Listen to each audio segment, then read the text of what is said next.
नमस्कार दोस्तों, आप सभी का हमारे चैनल पर स्वागत है।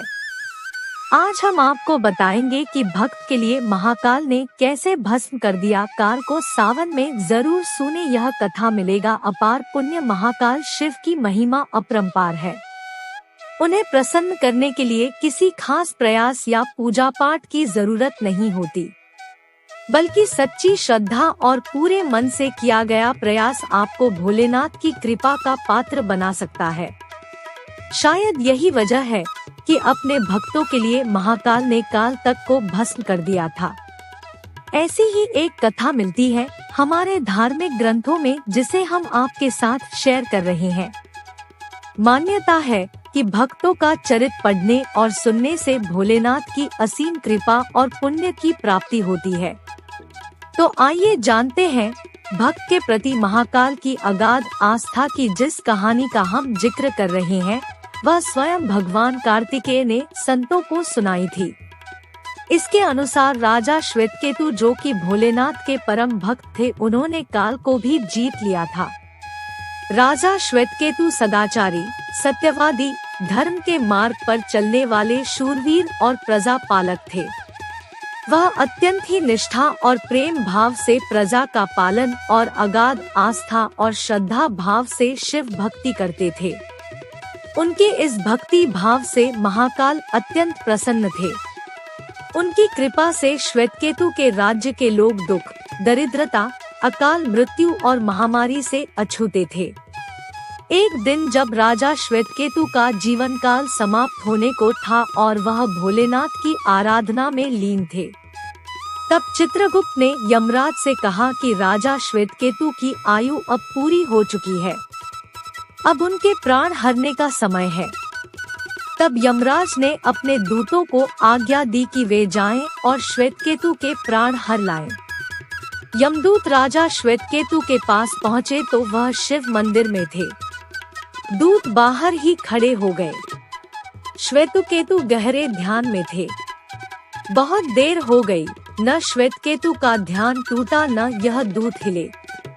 दूत बिना अपना काम किए खड़े रहे।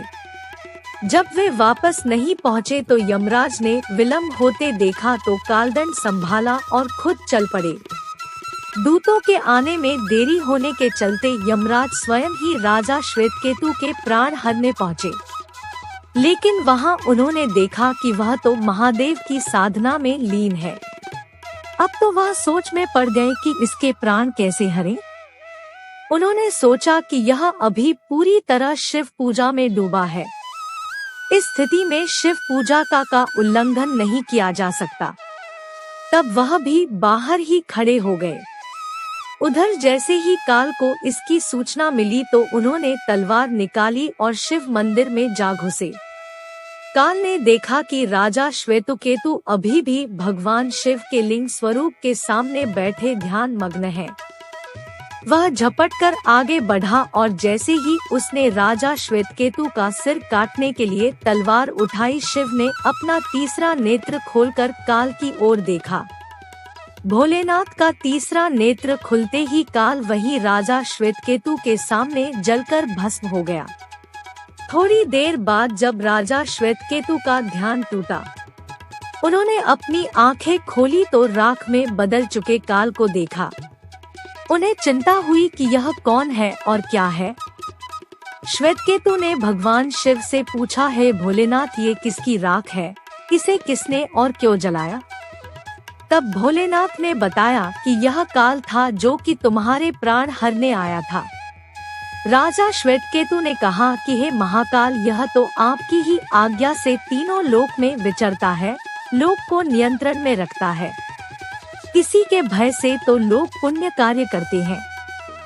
आप इन्हें अतिशीघ्र जीवन दान दे दें। शिवजी की कृपा से काल जी उठा और उसने उठते ही श्वेतकेतु को अपने गले से लगाकर बोला, राजा, तुम जैसा तो तीनों लोकों में कोई नहीं है। तुमने तो अजय काल को भी जीत लिया। जीवन दान पाकर काल और यमराज ने कहा कि ऐसे जातक जो शिवजी के परम भक्त हैं, सच्चे मन और पूरी श्रद्धा से महाकाल की पूजा में लीन रहते हैं, सिर पर जटा और गले में रुद्राक्ष पहनते हैं। विभूति का त्रिपुंड ललाट पर लगाते और पंचाक्षर मंत्र का जप करते हैं।